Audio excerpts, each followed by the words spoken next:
కృత్రిమ మేధస్సు అద్భుతాలను సృష్టిస్తుంది. ఎలా అంటే అన్న NTR VR Siddhartha academy higher education ఆధ్వర్యంలో నిర్వహిస్తున్న ఏఐ హాకథాన్ కార్యక్రమంలో ప్రత్యక్షమయ్యారు. కృత్రిమ మేధస్సు ద్వారా రైతులకు ప్రజల సమస్యల్ని తీర్చాలని తెలిపారు. అదేంటి, మరణించిన ఎన్టీఆర్ ఎలా తిరిగొచ్చారని ఆశ్చర్యపోతున్నారా? అవును, ఇది నిజమే.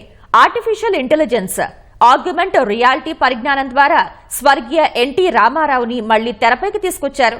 దీంతో ఏఐ విద్యార్థుల ప్రతిభను అందరూ మెచ్చుకున్నారు.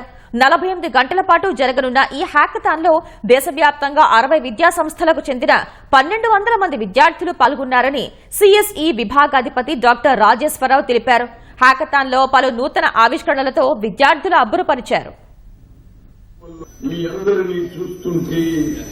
గర్వంతో పాటు మనసు ఆనందంగా పొందుతోంది.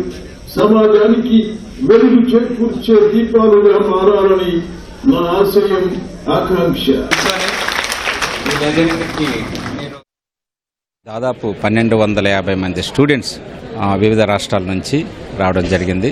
ఎస్పెషల్లీ యంగ్ స్టూడెంట్స్లో ఆ స్ఫూర్తిని మనం క్రియేట్ చేయడానికి ఈ హ్యాకథాన్ ఉపయోగపడుతుంది.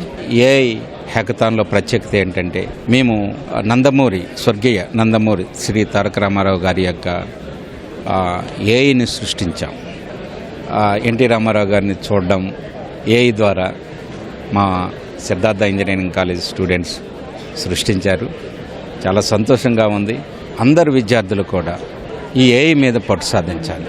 ఏఐలో అనేది సామాన్య మానవుడు కూడా రీచ్ అయ్యే విధంగా పిల్లలు వాళ్ళ యొక్క